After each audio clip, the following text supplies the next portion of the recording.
कि नारद जी ने किसी गंगोत्री के किनारे, गंगा नदी के किनारे तपस्या करी, और जिस स्थान पर तपस्या करी वहाँ पर शिव जी ने उस स्थान को वरदान दिया था कि इस स्थान पर कामदेव कभी भी अपना प्रभाव नहीं दिखा सकता।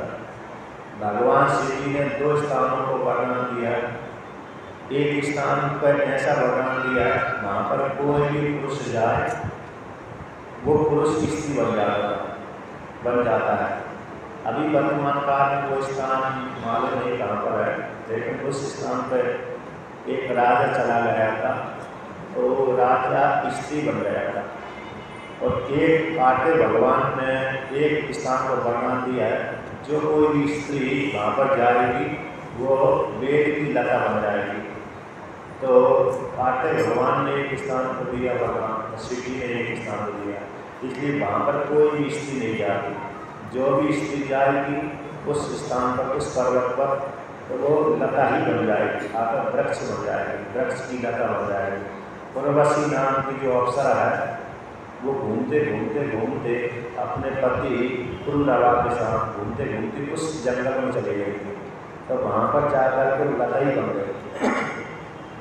तो बाद में वो पुरुरवा नाम के राजा ने उसको लता को वहाँ से उठाकर दूसरे देश में ले गया। फिर बाद में देवताओं की कृपा से पुनः स्त्री उसको बनाया, और ये भी जो स्त्री बन गया था राजा, वो भी वशिष्ठ भगवान की कृपा से, शिव जी की कृपा से पुनः पुरुष बन गया था।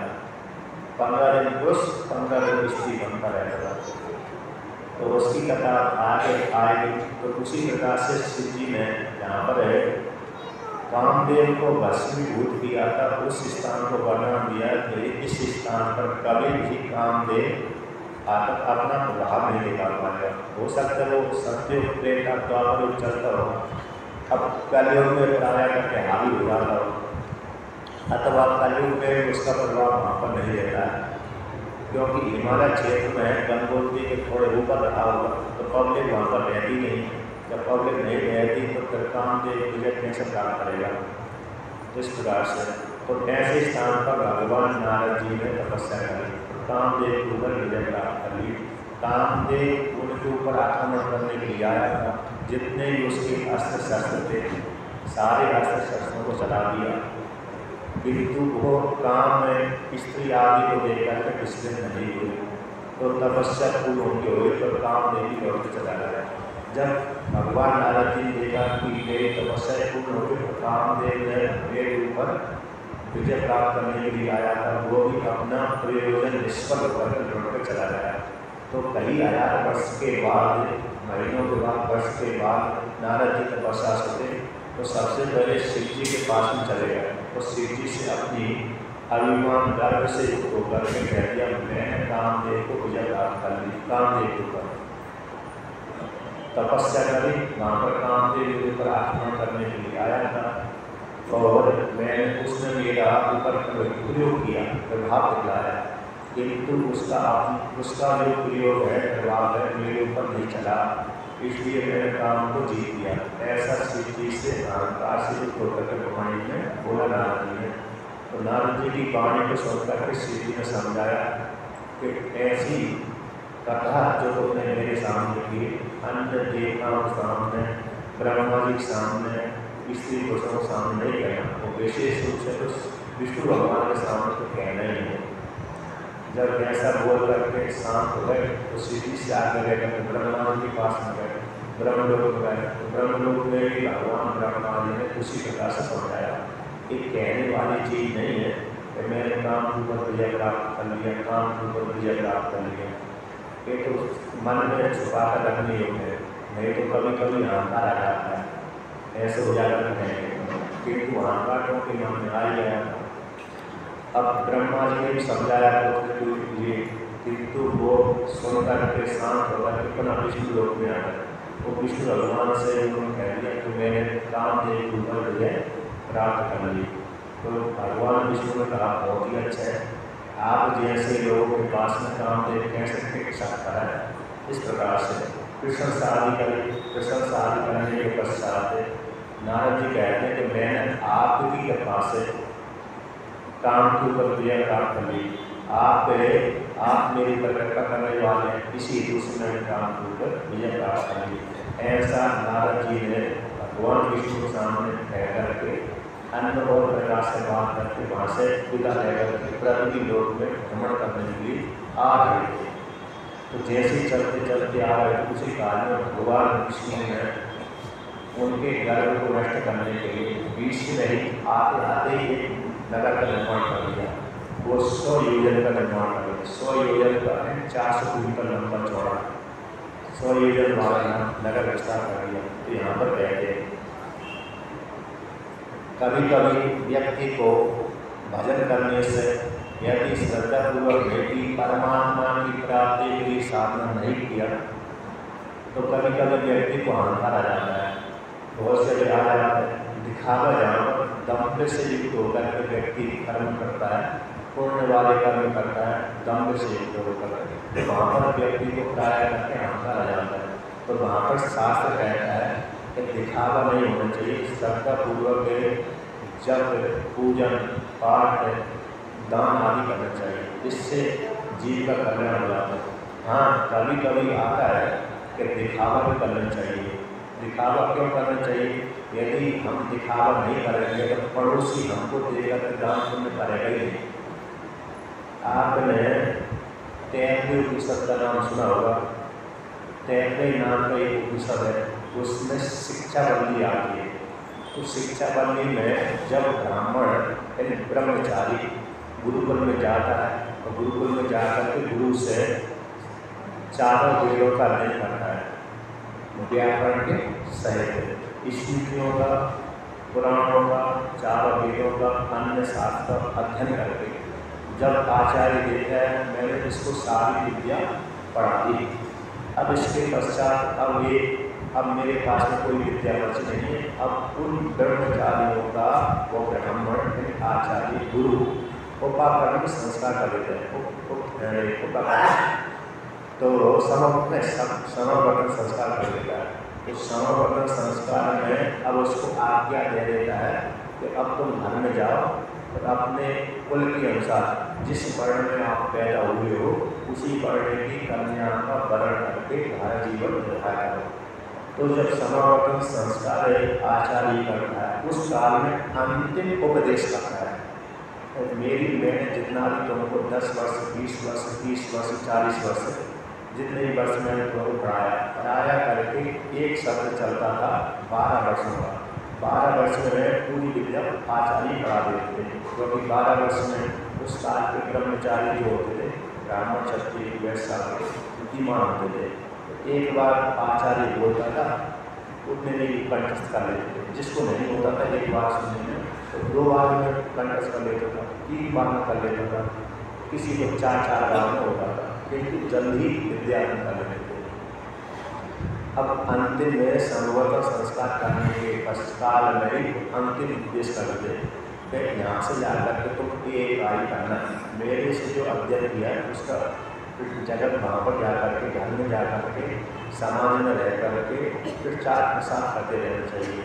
अर्थात जैसे मैंने गुरुकुल चलाया है उसी प्रकार भी तुम घर में जाकर के गुरुकुल चलाना और अन्य विद्यार्थियों को पढ़ाना और उपदेश करना, धर्म का उपदेश करना, प्रचार करना। इसके पश्चात वहाँ पर लिखा है सत्यम बोलना धर्मम चरण, सत्य बोलना धर्म का आसन करना। और विशेष कहते हैं स्वाध्याय माँ प्रवीतव्यम, स्वाध्याय से कभी भी प्रमाद नहीं करना। एक विशेष रूप से उदाहरण आया है वहाँ पर। की शिक्षा बढ़ती है, घर में जाओ सत्य बोलो, धर्म का आसन करो और स्वाध्याय करो, दान करो, भजन पूजन करो, स्वाध्याय करो, जप करो, स्वाध्याय करो, यज्ञ करो, स्वाध्याय करो। सभी के साथ स्वाध्याय स्वाध्याय जोड़ा है। स्वाध्याय माँ प्रवीतव्यम, स्वाध्याय से कभी भी प्रमाद नहीं करना चाहिए। आता प्रातःकाल उठ करके किसी न किसी वेद का पाठ जरूर करें। तो कहते हैं वहाँ पर आया लज्जा देयम, श्रद्धा देयम, सबसे पहले आते हैं दान करते हैं, श्रद्धा से देना चाहिए। वो श्रद्धा से देगा तो कल्याण होगा। फिर दूसरी बात श्रद्धा से हम दे रहे हैं, दूसरा व्यक्ति नहीं दे रहा, वहाँ पर कहते हैं लज्जा दे, लज्जा से देना चाहिए। लज्जा से कैसे? अमुक स्त्री का पुष्प दान किया, पड़ोसी ने नहीं किया तो उसको लज्जा लग जाती है, ये तो ये दान कर रहे हैं मैं नहीं कर रहा, तो उसको लज्जा कर, उसको भी लज्जा आती है, वो भी दान करने लगता है। उसी प्रकार से दिखावा के द्वारा लज्जा लिया, भय से भी दे, यानी राजा का कर्तव्य था जो दान नहीं देता था तो उसके लिए राजा उसके ऊपर शासन करता था कि तुम दान क्यों नहीं दे रहे, जब तुम्हारे पड़ोसी दान कर रहे हैं तो तुमको भी दान करना चाहिए, यदि तुम दान नहीं करोगे तो मैं तुम्हारी संपत्ति छीन लूँगा। तो इस डर के मारे अन्य जो ब्राह्मण है, क्षत्रिय है, वैश्य है, शूद्र जिनके पास धन होता है वो दान करते थे। यदि दान नहीं करेंगे तो जो ब्राह्मण आदि है वो दान नहीं ले पाएंगे, जब दान नहीं लेंगे तो उनका घर नहीं चलेगा तो पढ़ाना ही वो बंद कर ही गए। जब पढ़ाना बंद कर दिया तो ब्राह्मण के बालक भी मूर्ख होंगे, क्षत्रिय के बालक भी मूर्ख होंगे, वैश्य के बालक भी मूर्ख होंगे, शूद्र के बालक भी मूर्ख होंगे। और मूर्ख जहाँ पर रहेंगे ज़्यादा वहाँ पर अराजकता ही रहती है, शासन अच्छा नहीं चलता है। इसलिए ब्राह्मण आदि को दान देना चाहिए जिससे वो गुरुकुल आदि शिक्षा आदि चलाते रहे, दान और उनका जीवन भी चलता रहे, शिक्षा आदि भेज रहे। तो लज्जा के द्वारा देना चाहिए, भय के द्वारा देना चाहिए, श्रद्धा से देना चाहिए और दिखा कर के देना चाहिए। तो दिखा कर के जब देंगे, देखो अमुक व्यक्ति दान करता है, उसको देख कर दूसरे व्यक्ति भी प्रवृत्त हो जाते हैं इत्यादि। वहाँ पर शिक्षा बदली में आ रहा है। विशेष रूप से वहाँ पर यही आता है कि स्वाध्याय जरूर करते रहना चाहिए, वेद का पाठ जरूर करते रहना चाहिए। तो और वहाँ पर ये भी वर्णन आता है, यदि जो मैंने यहाँ पर तुमको अध्ययन कराया है, तुम कर्म करते करते यदि तुमको संशय हो गया इसी स्थान पर कि ये कर्म ऐसा है, मैंने पढ़ा था तो ऐसा, किंतु इसमें थोड़ी मेरे गलती लग रही है, तो वहाँ पर जो पड़ोसी विद्वान हैं, आपके नज़दीक रहने वाले विद्वान, उनके पास में जाओ, उनसे इसका समाधान पूछो, उनको भी मेरे जैसे ही पूछो, जैसे मेरे को गुरु मान करके पूछते हो तुम, उसी प्रकार से पड़ोस में रहने वाले विद्वान को भी गुरु जान करके श्रद्धा से उनकी पूजा करो, उनका स्वागत सत्कार करो और उनसे अपने संशय को दूर करो। ऐसा ही दिया माता है, जैसे हमारे गुरु तो दूर देश में, यानी हम वर्तमान काल में भीलवाड़ा में, किंतु हमारे को कैसे ओमकारेश्वर है, किसी का हरिद्वार में, किसी केस में, किसी की कहीं पर है, किंतु उनसे पूछने के लिए हम नहीं जा सकते। तो पड़ोस में जो भी व्यक्ति जो भी विद्वान है उससे हम अपना समाधान कर सकते हैं। ऐसा वहाँ पर आया है। यदि तुमको कर्म में संशय आ गया है तो पड़ोस में जाकर के विद्वान से अपने संशय को समाधान करवा सकते हैं, तो उनकी बातों को मानना चाहिए। किंतु उनके जो पड़ोस में रहने वाले, वहाँ पर ये भी वर्णन आ रहा है कि मेरे कुछ अगुण हो सकते हैं, मुझ गुरु में कुछ अगुण हो सकते हैं, उन अगुणों को तुमको नहीं लेना। पड़ोस में रहने वाले विद्वान में कोई अगुण हो सकते हैं, किंतु उनके अगुणों को नहीं लेना, बल्कि उनका जो साधन में जो विद्युता है, विद्युता रूप गुण है, उसी गुण को लेना। जैसे भौरा है, यानी मधुमक्खी होती है, मधुमक्खी हर फूल पर जाके उससे मकरंद ही मकरंद लेती है, मकरंद से इधर का और जो विकार होता है उसको नहीं लेती मधुमक्खी। उसी प्रकार से तो हम विद्वानों के मात्र गुण ही गुण को ग्रहण करना, सब गुणों को ही ग्रहण करना, अब गुणों को कभी भी ग्रहण नहीं करना। ऐसा शिक्षा बदली में आता है। तो उस प्रकार से तो यहाँ पर कहते हैं कभी कभी दिखाने के लिए भी तपस्या है, पूजा पाठ है, दूसरे के सामने दिखाकर करना चाहिए, जिससे दूसरे व्यक्ति विरुद्ध हो जाता है, किंतु श्रद्धा से करने से अहंकार आदि नहीं आता। तो यहाँ पर तो नारद के भगवान को बड़ा अहंकार आ गया, उसको नष्ट करने के लिए भगवान विष्णु ने रास्ते में आते आते एक नगर का निर्माण कर दिया। नारद जी भगवान के वैकुंठ लोक से अपने लोक के लिए बीच में दबा रहे थे, उसी कारण उन्होंने एक नगर का निर्माण कर दिया। मुनि मार्गस्य मध्येतु दरेचे नगरम महत् सति योजन विस्तारम अद्भुतम सुमनोहरम। जैसे ही भगवान नारद जी दरिद्रों में आए थे, उसी मार्ग के भीतर, उसी मार्ग के मध्य में भगवान विष्णु ने अपनी माया से जोड़ के 100 योजन विस्तार वाला एक सुंदर नगर का निर्माण कर दिया। अब जैसे ही सुंदर नगर का निर्माण कर दिया 100 योजन, अब 100 योजन में 400 कोस, 400 कोस का 1 कोस 3 किलोमीटर, कितना व्यापक हो जाता है। ये 1 योजन कहते हैं 3 किलोमीटर का होता है। इस प्रकार से जितना भी होगा 100 योजन हो गया, उसमें 1 योजन 3 किलोमीटर का होता है, 1 कोस का होता है, जितना भी होगा इतना विशाल नगर हो गया। जैसे रामेश्वर से जो लंका है 100 योजन दूर वाली है, जितना भी हो उतना बड़ा नगर निर्माण कर दिया। तो कहते हैं अब जैसे ही नारद जी वहाँ से आकाश मार्ग से होते होते पृथ्वी में जा रहे थे तो उन्होंने एक विचित्र नगर देखा। तत्र हे राजा शील निजन नामेश्वर्य समन्वितः सुतः स्वयंवरो मम सर्वे समन्विता। तो उस राजा, उस नगर का एक राजा था, उसका नाम शील था, वह ऐश्वर्य से संपन्न था। तो उसकी एक कन्या थी, वह कन्या के स्वयंवर के लिए आयोजन कर रहा था राजा। कहते हैं जब उसने राजा ने अपनी कन्या को विवाह करने के लिए स्वयंवर का आयोजन किया, उसमें एक शर्त थी कि कन्या जिस वर्ण को वर्ण करेगी उसी को ही अपनी कन्या दे होगा। इस प्रकार से अतः कन्या जो भी जिस राजकुमार को राजा के गले में माला डाल देगी वही उसका पति होगा। यानी जबरदस्ती कोई नहीं था और दूसरा शुल्क नहीं था। इस शर्त को लेकर के पूजी करने उसी की करने उसी की उसी की करने पर माला डालेगी, ऐसा नहीं था। जो कन्या ही जिसको पसंद करे उसी के गले में माला डाल सकती है, वही उसका पति होगा, ऐसा शर्त था। तो स्वयंवर की तो उस स्वयंवर को सुनकर के चारों दिशाओं से राजकुमार और राजा उस कन्या को वर्ण करने किया। एकः पुरं दृष्ट्वा मोहं प्राप्तो नारदः जगन्नाथ। कहते हैं यहाँ पर इस प्रकार के भगवान नारद जी ने देखा कि यहाँ पर तो कोलाहल मसला है और उत्सव आ गया।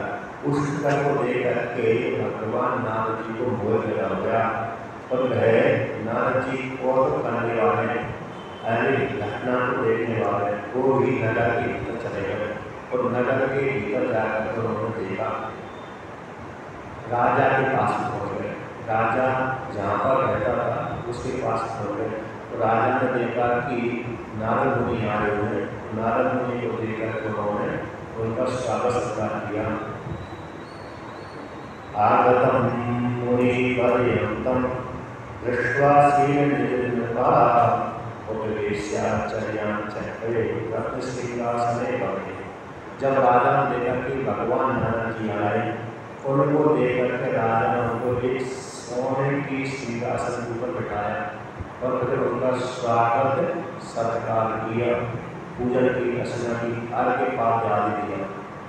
पहले का नियम था, बाहर से कोई व्यक्ति आता है तो सबसे पहले उसके पैर धुलाते हैं, फिर पैर धुलाने के पश्चात अंदर लेते हैं, तख्त आदि बिठाते हैं, फिर उसको मधु करके देते हैं, आकर पीने के लिए जल देते हैं।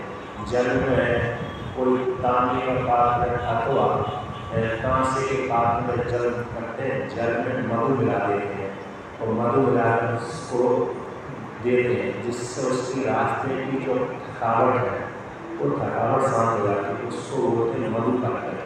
तो मधुपर्क का अंदर सोने के, चांदी के अथवा कांसे, हर व्यक्ति के पास सोना चांदी नहीं होता, लेकिन कांसे का बर्तन होता था। अभी वर्तमान काल में लोहे का बर्तन रखते हैं लोग, स्टील का, पहले कांसे का बर्तन रखते हैं। तो कांसे के बर्तन में मधु मिलाते हैं, तो मधु मिलाकर के सामने वाले अतिथि को जल पीने के लिए देते हैं। तो मधु आदि से उसकी थकावट निवृत्त हो जाती है, इसीलिए उसका नाम मधुपर्क पड़ा है। आकर मधु से युक्त जल दे देते हैं। जैसे आप उत्तर भारत में, उत्तर प्रदेश में कुछ जगह है ऐसी, वहाँ पर आप किसी के घर में जाएंगे तो वहाँ पर गाँव है, गाँव पर तो वहाँ पर कहेंगे हमको जल दे दो, कोई अतिथि है तो सीधा सीधा वो जल कम दे, जल के साथ मिठाई लेकर जरूर आएंगे, तो मिठाई देते हैं तो जल देते हैं, आपकी सौरभ का अकेला जल नहीं देते, किंतु जल के साथ एक दो टुकड़े मिठाई के जरूर देंगे। तो इसलिए वहाँ पर एक परंपरा पहले से बनी हुई है, एक मन वर्ग हो गया, खाली जल नहीं देते पीने का, मिठाई के साथ ही जल देते। तो मिठाई खाता है व्यक्ति जल भी पान कर लेता है, उसकी थकावट हाथ में हो जाती है। तो पहले का मधु वर्ग का था, जल में मधु मिला करके उसको पिलाते हैं, जिससे उसकी सारी थकावट दूर हो जाती है। तो भगवान नारद जी को अभी उन्होंने अर्घ पाद्य आदि दिया, पूजन आदि किए, पूजन आदि करने के पश्चात जब सिंहासन बैठे स्वस्थ होकर बैठे, उसी काल में राजा ने अपनी कन्या को बुलाया और कन्या से कहा तो उनको प्रणाम करो। प्रणाम जैसी कन्या ने किया तो राजा ने कहा महाराज आप ज्योतिष को जानने वाले हैं और भाग्य की रेखा को जानने वाले हैं, तो मेरी कन्या की हाथ की रेखा देख करके बताओ इसके योग में कौन सा फल है, आखिर इसको कैसा फल की प्राप्ति होगी, इसका योग साधारण फल का होगा, श्रेष्ठ अथवा कैसा प्राप्त होगा, इसके भाग्य कैसा लगा, इसकी भाग्य रेखा पढ़ करके बताओ जिससे इसको सुख की प्राप्ति होगी अथवा होगी। ऐसे कभी कभी होता है कन्या यह योग वक्त है किंतु उसकी आयु अलग होती है, तो बाद में तो उसको वैधव्य की प्राप्ति हो जाती है। कभी कभी कन्या को आजीवन पर्यंत उसका पति से पहले ही मर जाती है, स्त्री पत्नी, तो उसको दुख की प्राप्ति नहीं होती, वैधव्य जो दोष है स्त्री के पास में वो नहीं आता। तो कभी कभी अन्य दो विवाह हो गए उस काल में भी पति के मामले से कम प्रेम मिलता है, तो ऐसा भी हो जाता है। तो मेरी कन्या जो है उसको कैसा इसका भाग्य तो किस प्रकार से बल प्राप्त होगा, तो इसकी हस्तरेखा को लेकर के बता दो।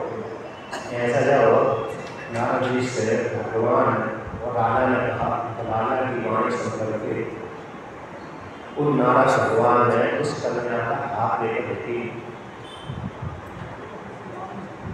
तस्से तदेवचयं श्रुत्वा राजा प्रहारकांजलि पूजयं महामुने श्रीमती नामनामिका अस्य भाग्यं वदः मुने सर्वं चापकेमादिराज कीर्तिसं तमेयं परमां सति तत्त्वता।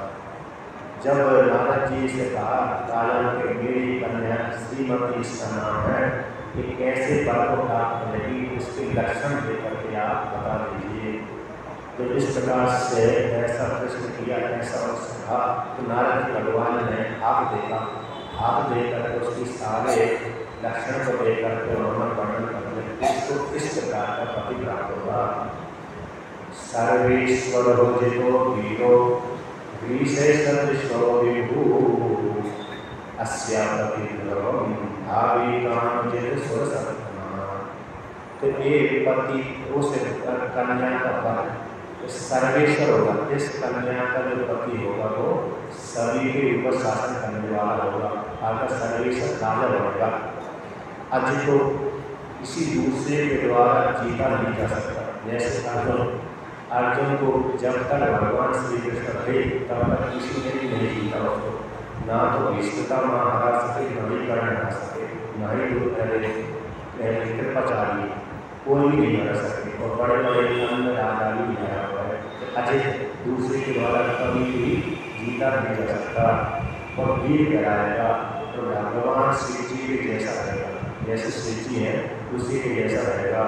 इस पति इस कन्या का जो पति इस प्रकार रहेगा, काम दे को जीतने वाला होगा, वो स्व में श्रेष्ठ कराएगा, देवता में श्रेष्ठ कराएगा, ऐसा तुम्हारी पुत्री का पति होगा। ऐसा उन्होंने राजा के सामने उस कन्या का आरती लेकर देकर के वर्णन कर दिया। ऐसा कहकर के भगवान नाम जी तो वहाँ से चले गए। उस कन्या का रूप देख करके, हाथ देख करके नारद जी को उसके प्रति आसक्ति हुई, आकर्षित हो गए। उसी कन्या को देखा कि इसका पति सर्वेश्वर होगा, शरीर पर शासन करने वाला होगा, अमर हो जाएगा।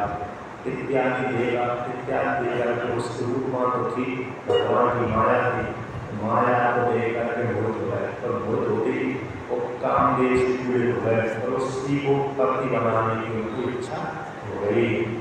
तो काम से मोहित होकर के कामदेव के अधीन होकर के भगवान नारद जी घूमते घूमते वैकुंठ लोक में चले गए और वैकुंठ लोक में जाकर के विचार करने लगे।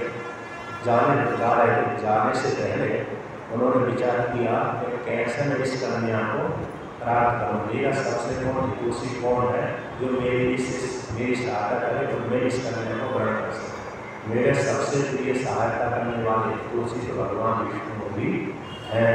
ऐसे जान करके वैकुंठ में गए, किंतु रास्ते में विचार कर रहे थे कि किस प्रकार से मैं कन्या को ग्रहण करूँ। राजकुमारों के बीच में मैं कैसे कन्या को ग्रहण करूँ, अगर कन्या मेरे गले में कैसा मार डाले। एक तो मेरा देश साधु का है और साधु को देकर के कन्या दूर भागती है। एक न्याय है, यूने लगते दूर झरते कटक न्याय। यदि कोई 70 वर्ष का बुढ़ा है और एक 25 वर्ष का जवान बालक है तो कन्या वरण करने के लिए जब जाएगी तो बुढ़े को गले दूर मार डालेगी।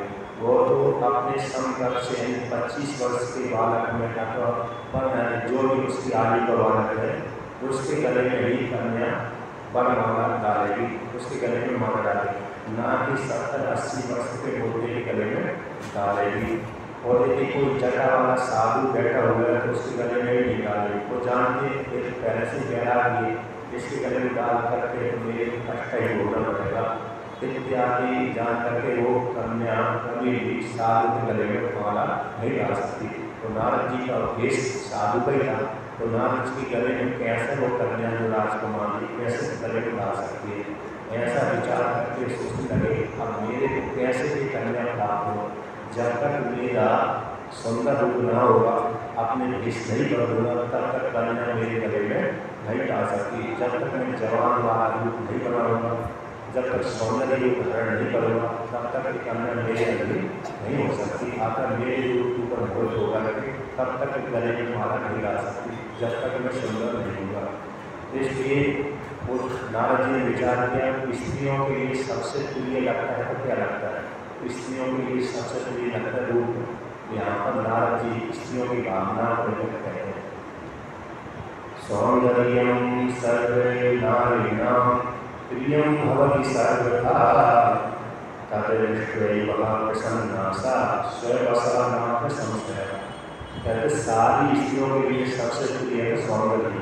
जैसे लोग में वर्तमान काल में देखते हैं हर स्त्रियाँ श्रृंगार करने में 1 घंटे की स्थान पर 2 घंटा 3 घंटा लगा देती हैं, तो सारी स्त्रियों को प्रिय है तो सौंदर्य ही प्रिय है। इस प्रकार से सौंदर्य को देख करके ही वे स्त्री मेरे तो राजकुमारी मेरे अधीन हो सकती है, अन्यथा नहीं हो सकती। जब तक मैं सुंदर नहीं बनूंगा तब तक मैं राजकुमारी मेरे गले में क्या नहीं हो सकती, गले में माला नहीं डाल सकती। इसमें कोई संशय नहीं है। सौंदर्य के अधीन होकर कई स्त्रियाँ दूसरे एक की तरफ चली जाती हैं। एक न्याय स्मृति आती है तो कन्या इसको ग्रहण करती है। जैसे विवाह के विषय में आता है, कोई बालक है कोई कन्या है तो किसके गले में माला डालेगी, तो कन्या का बालक का जो माता है वो क्या चाहती है, पिता क्या चाहता है वर के विषय में, बंधु बांधव क्या चाहते हैं। उसमें एक कवि है, कवि ने सारे चिन्हों को देख करके एक श्लोक के द्वारा कथन किया है कि कन्या क्या चाहती है और वर का जो माता है वो क्या चाहती है, जो वर है लड़के के पिता है वो क्या चाहता है, लड़के के बंधु बांधव वो क्या चाहते हैं, और जो बारात में जाते हैं वो क्या चाहते हैं। तो उसको लेकर कहते हैं कन्या वरीयते रूपम माता वित्तम पितास्तम बांधवार्गुणिच्छन्ति मिष्टान्नामितरेजना। तो कहते हैं कन्या को रूप को चाहती है। कन्या को जब विवाह आदि होता है उसमें कन्या के लिए व्यक्ति के लिए तो खूब खाने को मिले, खूब सोना आदि चाहने मिले नहीं होते। वो कहते मेरा जो वर है, पति है, वो सुंदर हो, इतना ही कन्या चाहिए। आकाश रूप को ही कन्या चाहिए। कन्या बदते रूपम, कन्या हमेशा रूप का ग्रहण करती है। आकाश सुंदर सुंदर पुरुष को ग्रहण करती है, सुंदर वाला को, सुंदर वर को ग्रहण करती है। माता क्या चाहती है? माता चाहती है कन्या कैसी हो, लेकिन कन्या का जो पिता है मेरे को खूब धन दे, ये माता की इच्छा होती है। आकाश मेरे पुत्र के दहेज में खूब धन आए, ये माता चाहती, माता के मन में बैठी रहती है, भावना बैठी रहती है। तो पिता क्या चाहता है? पिता चाहता है कि मेरी पुत्री का जो पति है उसकी ख्याति होनी चाहिए, विद्वान होना चाहिए, नहीं तो मेरी पुत्री को भी कष्ट पहुँचा देगा, यह खराब है। तो पिता ये चाहता है। तो बंधु जो उसके पिता के पुत्र के मतलब जो वर है उसके बंधु बांधव क्या चाहते हैं? वो चाहते हैं, उसके पड़ोसी है, चाचा है, दादा आदि है, अन्य परिवार वाले कहते हैं इस कन्या का जो परिवार है अच्छा होना चाहिए, उसकी ख्याति होनी चाहिए, बड़ा परिवार होना चाहिए। यदि कहीं झगड़ा हो रहा है तो कन्या के पक्ष वाले आकर के हमारी मदद कर सकें। राजाओं का उद्देश्य इसी एक था, जिस राजा अधिक विवाह करने का तात्पर्य, यदि मैं अधिक विवाह कर लिया, ये राजा भी मेरा रिश्तेदार होगा, वो राजा भी मेरा रिश्तेदार होगा, वो राजा भी मेरा रिश्तेदार होगा। यदि किसी बलवान राजा ने मेरे ऊपर आक्रमण कर दिया तो सारे रिश्तेदार जो राजा मेरे पास में आकर के हम एक साथ मिलकर उस राजा के ऊपर चढ़ाई कर रहे, तो हमको जीत ही नहीं पाया। इसी ये राजनीति को लेकर के ही राजा 4 है 5 है जितनी विवाह करते, अन्यथा और दूसरा कोई प्रयोजन नहीं था। अपने राज्य को रक्षा करने के लिए जाल विवाह करते, अन्य और कोई जिससे भोग की कामना से राजा विवाह नहीं करते, क्योंकि राजा का त्यागी होते हैं। सत्यों के तो ऐसे होते, सत्यों के बेटा के राजा त्यागी कहलाते, लेकिन अपने राज्य को सुरक्षा करने के लिए कहीं विवाह करते, राजनीति का नाम है। तो कहते हैं बंधु बांधव तो कुल को चाहते, किस कन्या का कुल लड़के का कुल अच्छा हो जिससे हमारी समाज में ख्याति करे। कहते हैं बाराती में जाते वो क्या चाहते हैं? वो कहते हैं बाराती को कहते हैं कि हम जिस बारात में जा रहे हैं उसको खूब जो लड़की वाला है खूब खाने पीने को दे, मिष्ठान की इच्छा करते हैं। अगर मीठा, क्योंकि उनको मीठे से ही मतलब है, यदि खराब भोजन दे रहे तो निंदा करके चले जाते हैं, अरे इसके विवाह में गए कुछ खाने को नहीं मिला, और इसके विवाह में गए खूब रसमलाई आती है, मालपुआ आती है, अन्य पूरा वर्णन कर लेते हैं, हाँ इसका विवाह अच्छा था। तो जो बाराती तो मात्र इसको चाहते हैं, मीठे को चाहते हैं, बंधु बांधव कुल को चाहते हैं, पिता ज्ञानी को चाहता है, अगर विद्वान हो गया मेरी लड़की का मतलब पर, तो माता चाहती है वित्त को, धन को चाहती है, लड़की खूब धन लेकर गया, और कन्या चाहती है कि मेरा पति रूपवान हो। इस प्रकार से तो यहाँ पर भी नारद जी ने उसी लौकिक उदाहरण को लेकर कहते सारी स्त्रियाँ सौंदर्य को पसंद करती हैं, इसलिए मैं सुंदर हो जाऊँगा तो एक कन्या मेरे अधीन हो जाएगी। ऐसा विचार करके भगवान नारद जी सीधा विष्णु लोक में चले गए। कहने लगे जब तक मैं विष्णु भगवान का स्वरूप नहीं लूँगा तब तक एक कन्या मेरे गले में माला नहीं डाल सकती। विदारितम विष्णु रूपम ग्रहतुम सत्तमः विष्णु रूपम जधा मांसु नारद स्वर। ऐसा मन में विचार करके मैं विष्णु भगवान का रूप धारण कर लूँगा। जब विष्णु भगवान का रूप धारण कर लूँगा तो एक कन्या निश्चित रूप से मेरे गले में वरमाला डाल देगी। ऐसा निश्चय करके भगवान नारायण काम से पीड़ित होकर के विष्णु लोक को चले गए। और जैसे विष्णु लोक में जा करके वहाँ पर विष्णु भगवान ने देखा कि नारद जी आए हैं, और नारद जी ने विष्णु भगवान को प्रणाम किया, और प्रणाम करने के पश्चात सारी घटना सुना। कहते हैं हे भगवान विष्णु, नारद जी कहते हैं तदीयो भूपति श्रीनिधि सहसे तत्परा तस्य कन्यां साक्षी श्रीमती वरवरणी। तो भगवान विष्णु के लोग जाकर के भगवान विष्णु को प्रणाम करके नारद भगवान कहते हैं हे भगवान विष्णु, आपका एक भक्त श्रीनिधि नाम का राजा है, उसकी कन्या श्रीमती है, वर को वर्ण करना चाहती है, और आपके अधीन रहने वाला राजा है, और त्रिलोक है कि कन्या कैसी है, त्रिलोक सुंदरी है। उस काल में वह कन्या तीनों लोगों में उसकी ऐसा कुछ सुंदर स्त्री उस काल में थी। जैसे त्रिपुर सुंदरी नाम का आपने देवी का नाम सुना है, वो भाविसामन देवी है, तो देवी भाविसामन सुंदर ही है। किंतु सत्युग में जो मानवीय स्त्रियाँ होती हैं, मनुष्यों के द्वारा पैदा होती है, तो उस काल में किसी काल में वो स्त्रियाँ सुंदर होती है। जैसे जवानी में सुंदर होते हैं, बुढ़ापे में अपने आप ही हर स्त्री को उसका चेहरा पे भी सुंदर नहीं होता। तो उस काल में त्रिपुर सुंदरी अगर तीनों लोगों में उसके जैसा कुछ सुंदर नहीं था। आपने नल और दमयंती की कहानी सुनी होगी। दमयंती इतनी सुंदर थी कि देवता भी उसके रूप से मोहित होकर के उसे दमयंती के साथ विवाह करने की इच्छा करके मनुष्य का रूप धारण करके पृथ्वी लोक में आए थे। और दमयंती विदर्भ देश की राजकुमारी थी। और उसी काल में नल नाम का राजा भी तीनों लोगों में इतना सुंदर था, देवता भी उसके रूप के आगे फीके पड़ जाते थे। तो देवताओं ने विचार किया कि नल इतना सुंदर है, इसको देख करके दमयंती हमको कभी भी वर्ण नहीं कर सकते। तो देवताओं ने चालाकी कभी कहा, सारे देवताओं ने नल का ही रूप धारण किया। और नल का रूप धारण करके सारे देवता एक ही काल में एक ही स्वयंवर में 10-15 नल बन करके वहाँ पर स्वयंवर लेकर दमयंती ने पहले से नल को वर्ण कर लिया। तो 10-15 नल को देखकर आश्चर्य पड़ गई हो, तो ये नल असली नल है कि ये असली है, कौन सा नल असली है, कौन सा नकली है। मैंने जिस मानना वाले नल को वर्ण किया है वो एक है तो दूसरा है।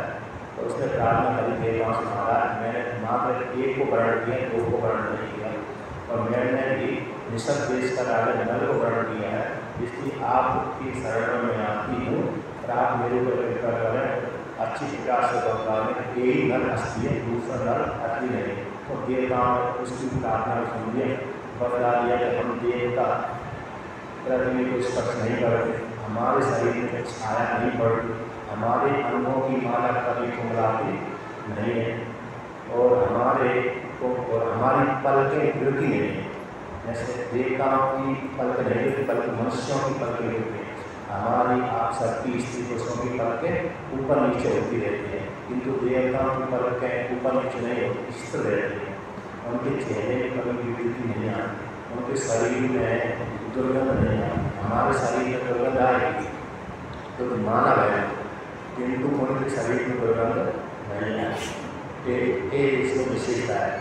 तो जब दमयंती ने देखा कि हाँ इनका शरीर है जल पृथ्वी से नहीं कर रहा, इनकी माला की कुमला नहीं गई और इनकी परछाई नहीं निकल रही शरीर से, ये सारी चीज़ों को देखा कि ये नल की माला की कुमलाहट है, उंगली हुई है, इसका स्पर्श जमीन से भी हो रहा है और इसकी शरीर की परछाई पड़ रही है, उसके गले में जाकर माला डाल दी।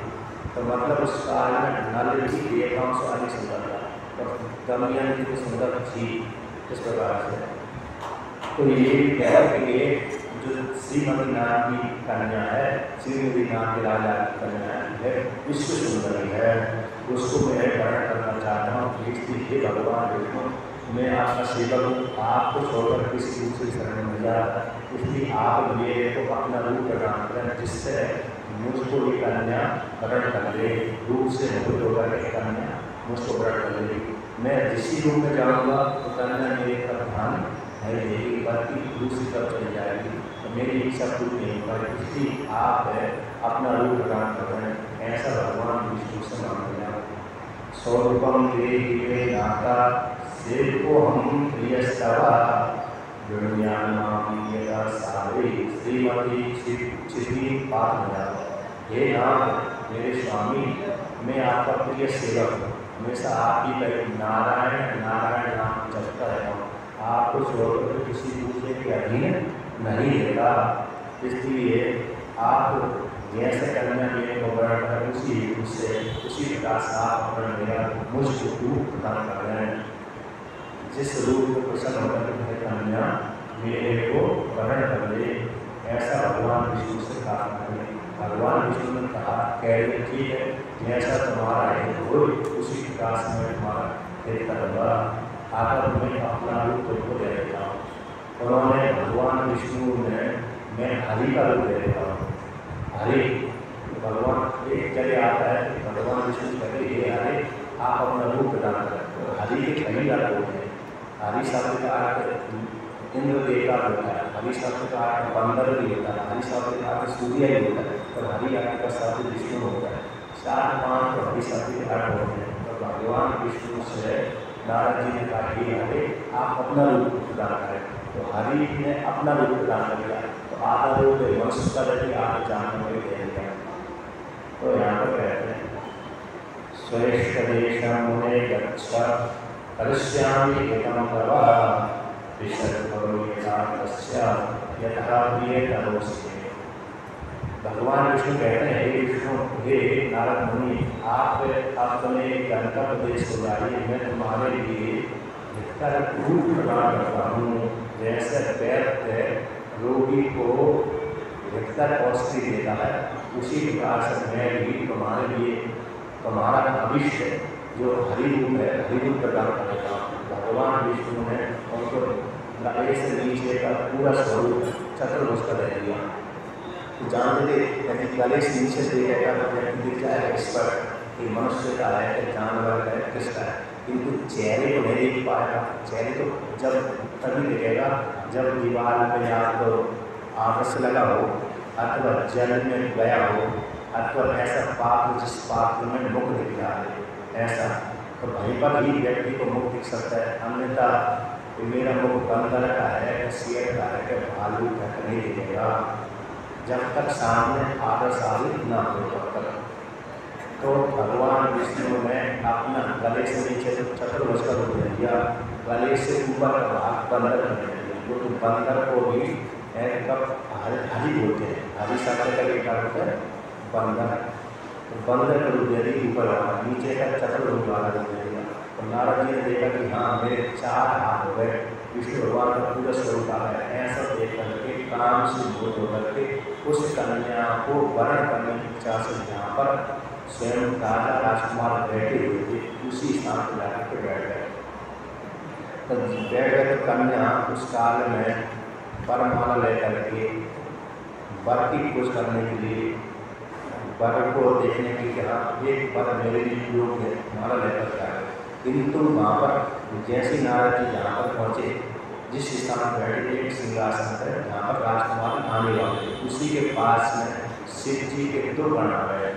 वो शिव जी के 2 गण भी ब्राह्मण का वेश बना करके उसी सभा में नारद जी के पास में आए। किंतु अन्य जो नारद जी जहाँ पर बैठे थे, अन्य व्यक्तियों ने नहीं जाना कि नारद जी हैं। तो अन्य व्यक्ति थे उसको उनको राजकुमार राजा ही जानती, भगवान विष्णु नीचे से विष्णु ऊपर से ब्रह्मा जी जानते थे। और उनको ये मालूम नहीं था राजाओं को, राजकुमारों को कि नारद जी हैं। तो भगवान विष्णु ने उनके साथ चालाकी करी, ऐसे चालाकी कर। किंतु शिव जी के 2 गण थे, उस शिव जी के 2 गणों पर जान जी का भगवान विष्णु ने उनको मूर्ख बना दिया। अब नीचे से गले से नीचे तक का पूरा विष्णु दे दिया, ऊपर का बंद कर दिया। उनकी मजाक लाने के लिए, उनसे आनंद लेने के लिए शिव जी के 2 गण वहाँ पर नारद जी के पास में गए। तत्भैरुद्रगणो बहु तदरक्षणार्थं समागतौ विकलरूपधरौ मूढौ पूरौ तद्वेदनं जगद्गुरुवरं। कहते हैं भगवान शिव जी के 2 गण हैं, नारद जी के पास में ब्राह्मण का रूप धारण करके उनकी रक्षा करने के लिए उनके पास में वो सारी घटना जानते थे, सारी घटना जानते थे। भगवान विष्णु ने ऐसा चालाकी कर दी। देव शिव जी के गण थे, सामंत वाले थे, इसको जान गए। सामान्य मनुष्य नहीं जानता, क्योंकि देवता जान लेते हैं। तो नारद जी के पास में आकर कहने लगे, अस्य नारद रूपम ही विष्णु विभागोत्तमं मुखं तो बाणस्येव विकटं च भयंकरः। तो वहाँ पर जाकर के नारद जी के पास में कह रहे थे, हे नारद जी तुम विष्णु के जैसे लग रहे हो। तुम देखो तुम्हारा पूरा शरीर तो विष्णु के जैसे, किंतु तुम्हारा मुख बंदर के जैसा है। ऐसा स्पष्ट नारद जी से उन्होंने भगवान शिव जी के द्वारा वर्णन बोल दिया। किंतु भगवान नारद जी ने शिव जी के दोनों वर्णों की बात ध्यान नहीं दी। उनकी इच्छा तो राजकुमारी पर राजकुमारी की प्राप्त नहीं थी, राजकुमारी विमुक्त की थी। और दूसरी वाणी कौन क्या बोला सुन नहीं रहते। बार बार वो शिव जी के गण रुद्रगण उनको बोध कराते, तुम नारद की जैसे, तुम बंदर की जैसे मुख वाले हो, नीचे से विष्णु जैसे लगे, ऊपर से बंदर की जैसे मुख वाले हो। ऐसी वाणी को पास करते हुए उनको बोध कराते हुए भी बोल रहे थे, किंतु नारद जी ने उनकी वाणी पर ध्यान ही नहीं दिया और वो तो राजकुमारी की प्रतीक्षा कर रहे थे। जब नहीं सुना तो कुछ काल के बाद राजकुमारी स्त्रियों को साथ उनकी सखी के साथ आए, हाथ में माला लेकर के जहाँ पर राजकुमार थे, राजकुमार को देखने लगे, अपने योग पति खोज करने लगे। एक राजकुमार के पास में आए तो देखा कभी मेरे योग गए, दूसरे राजकुमार को देखा ये भी मेरे योग गए, तो जो अयोग था उसके आगे से निकल जाती थी। फिर नारद जी के पास में आ गए और नारद जी के पास में आकर देखा नारद जी नीचे से तो विष्णु में ऊपर से बंद है, उसके रूप को देखकर फिर उसको क्या होता है ख्याल लगा, उसने नारद जी की परीक्षा करके आगे बढ़ गई। बाणरास्यं विष्णुं मुनिदृष्ट्वा चकोषा दृष्टिं निवार्य तथा प्रस्थिता प्रीतिमानुषा। भगवान नारद जी के पास में आए और उससे राजकुमारी ने नारद जी को नीचे से गले से नीचे तक विष्णु को देखा, ऊपर बंदर को देखा और जान गई राजकुमारी भगवान विष्णु की माया थी। वो जान गई कि नारद जी विष्णु नहीं है। ऐसे नारद को देखकर भयंकर उसको क्रोध आया, मन में क्रोध आया और मन में क्रोध आया, किंतु अब सभा के बीच में नहीं कर सकती। उसने नारद जी की तरफ से दृष्टि भेद करके मन को शांत करके आगे पति को खोज करने के लिए आगे चल दिया। तब नारद जी ने देखा ये तो मेरी उपेक्षा करके आगे चले, तो उदास हो गए। उदास होने के पश्चात उसने पूरी सभा में देखा तो पूरी सभा में उसको कोई भी अपना पति ही नहीं मिला, योग पति नहीं मिला। अब जिस पति को चाह रहे थे वो पति उसके सामने आया नहीं, तो बाद में देखा सभा के मध्य में खड़ी हुई कोई जब उसके योग नहीं मिला, उसी काल में भगवान विष्णु एक राजा का वेश बना करके पुनः एक आसन जाकर बैठ गए। तो आगे वर्णन करते हैं, तमहदाय ततो विष्णु राजरूप धरा प्रभु अंतर्धानम अगासत्य स्वस्थानम प्रियः। इसके पश्चात भगवान जब बीच सभा में खड़ी हो गई, उसको योग पति नहीं मिला, उसी काल में जिस पति की खोज कर रहे थे वो पति आया नहीं था, किंतु कुछ काल के पश्चात भगवान विष्णु राजा का वेश बना करके सभा के बीच में आ गए और एक आसन पर जाकर के बैठ गए। देखा कि भगवान विष्णु आ गए, उस मायारूप राजकुमारी ने देख करके उन भगवान विष्णु के गले में माला डाल दी और माला डाल करके भगवान विष्णु उस राजकुमारी को अपने साथ ले करके हम वहाँ से अदृश्य हो गए। आप नगर से अंदर बना गए। अब जितने भी राजकुमार थे सारे राजकुमारों को ऐसे उदासीन होकर के अपने अपने गंतव्य को चले। नारद जी को भी बहुत दुर्लभ हो कि राजकुमारी ने मेरे गले में माला नहीं डाल पाए। जब उदास हो गए तो उदास होने के पश्चात नारद जी के पास में जो दो बंदर भगवान शिव जी के गण को बैठे थे, जो ब्राह्मण का भी ग्रहण किए थे, उन्होंने पुनः उनसे नारद जी से कह दिया।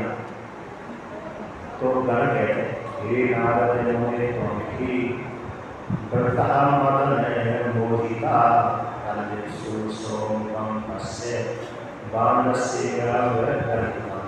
तो नारद जी से कहते हैं शिव जी के द्वार पर, हे नारद जी तुम व्यक्ति ही काम देह से पीड़ित हो रहे हो, तुम जल में जाकर के अपना मुख तो देखो, तुम्हारा जो मुख है बंदर के जैसा है, गहित है, अगर निंदित मुख तुम्हारा है।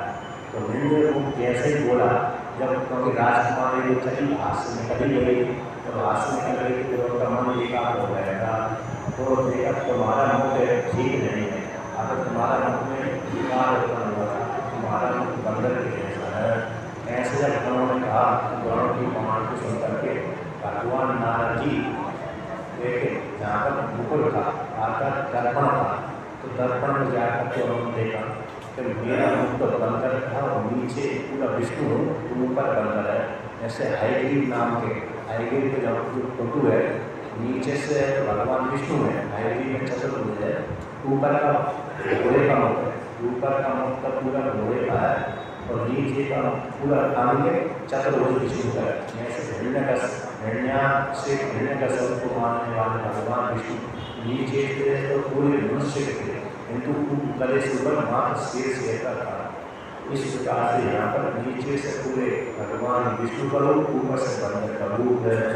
तो ऐसा रूप को देखकर नारद जी को भयंकर क्रोध आ गया और क्रोध आने के पश्चात अब जिन शिव जी के दोनों गणों ने भगवान नारद जी को पास लाया था उस काल में, तो उनके ऊपर भी क्रोध आ गया। तो क्रोध आने के पश्चात नारद जी ने उन दोनों को साथ ले लिया। तो कहते हैं विवानमोभ्यासंग्रही चक्रतुर ब्राह्मणस्य हि भवेतां राक्षसो विद्यजो विहितदाति। के भगवान नारद जी ने उनसे कहा कि हे ऋषि, तुम शिव जी के गण हो, किंतु ब्राह्मण का उदाहरण करके तुमने एक ब्राह्मण का उपहास किया है। ब्राह्मण बनकर तुमके पास में आए, तो ब्राह्मण बन करके तुमने मेरा उपहास किया है। तुम दोनों ने इसी हेतु से मैं तुमको श्राप देता हूँ, तुम भी ब्राह्मण के वीर्य से ब्राह्मण जाति में उत्पन्न हो, राक्षस होता है। ब्राह्मण के वीर्य से उत्पन्न हो, ब्राह्मण जाति में ब्राह्मण वर्ण पैदा हो और राक्षस कोटि में पैदा हो। तो यहाँ पर राक्षस तुम दोनों कैसे हो जाओ, राक्षस हो जाओ, तो ब्राह्मण के वीर्य से उत्पन्न हो, ऐसा नहीं किसी दूसरे ब्राह्मण के वीर्य से उत्पन्न हो, राक्षस कोटि में पैदा हो, ऐसा दोनों को श्राप दे दिया। जब श्राप दे दिया तो उन्होंने देखा हमने तो इनको भोग कराया, इनको सचेत किया, किंतु इन्होंने हमको राक्षस होने के श्राप दे दिया। फिर वो नारद जी से कुछ नहीं हुए, भगवान शिव जी की आज्ञा मान करके शांत होकर चले गए। और बाद में वही उन्होंने प्रार्थना करी नारद जी से दूसरे प्राण में, तो हे नारद जी, हमने आपको उपहास उठाया था, गलती हुई क्षमा करो। तो भाई नारद जी ने उनके ऊपर कृपा कर, ठीक है, तुम्हारा भगवान विष्णु के आसन में उस काल में तुम्हारा कल्याण हो जाएगा। तो एक कल्प में जो रावण कुंभकर्ण जो कैटगोरी शिव जी के गण ही थे, एक कल्प में जय विजय नाम के जो भगवान विष्णु के पास थे वो रावण कुंभकर्ण, एक कल्प में के भगवान शिव जी के जो दोनों गण थे, ये रुद्रगण कहलाते हैं, रुद्रगण, वही रावण को कुंभकर्ण बने थे। वही रावण कुंभकर्ण को भगवान विष्णु ने राम बनकर राम का अवतार धारण करके उन रावण कुंभकर्ण को मारा था। इस प्रकार से ऐसे शिव जी के गण को श्राप प्राप्त हो गया। तो वह तो अपने को समझे, अब नारद जी को विषय हो गया। नारद जी भगवान विष्णु भगवान को दंड देने के लिए सीधे सीधे प्रयत्न हो गए। तो यहाँ पर कहते हैं स्वस्थानं जगमतुर्विप्राकुलासीनौ शिवस्तुतं चक्रतुरे मन्यमानौ वै स्वेच्छां सकलां सभा।